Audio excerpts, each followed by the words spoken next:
Pemirsa pemerintah ngaptiang majang samian angga industri pariwisata, mangdani mempidabdap nampenin pengrau wisatawan ring genah destinasi wisata favorit saha ngarpin alikan sasih ring widangan sane dangan bencana ritat kala masan libur lebaran war sekali talis lai.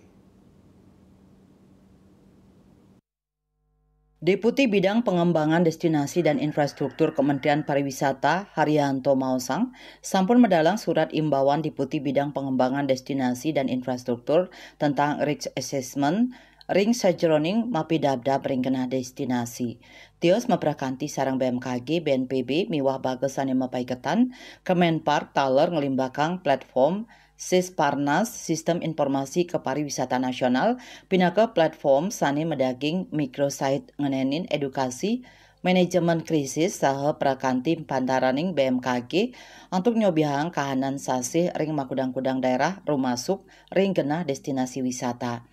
Anutin sesela tur koordinasi virtual Kementerian Pariwisata kepanggih daerah-daerah sani sampun nyakayang posko Tourist Information Center Skadi Yogyakarta miwah Bintan. Ngenenin pamidabdab nyangre libur lebaran, Kemenpar taler meprakanti sareng lintas kementerian lembaga ring sajoning nyagayang posko angkutan lebaran warsane mangkin sane kaprakarsain oleh Kementerian Perhubungan. Posko punika taler nyarengang kementerian lembaga miwah BUMN ngenenin Komdiji, Kemenpar, BMKG, ASDP, Injorni, miwah sanilianan. Tios punika indik pamidabdab bencana Kementerian Pariwisata nglaksanayang monitoring tur meprakanti sareng bage-bage sane mapaiketan.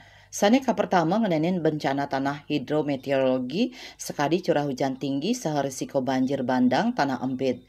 Deputi Bidang Industri dan Investasi Kementerian Pariwisata Rizky Handayani Mausang ngenenin indik manajemen risiko sane sampun klaksanayang silih tunggil nyani antuk nglaksanayang protokol CHSI sanes sampun mabukti becek kemargiang ri tepengan mangkin industri taler kaaptiang stata nelebang protokol CHSI inucap antuk ngewentenin rasa aman nyaman ri tatkala mawisata bisnis Bali nguningayang.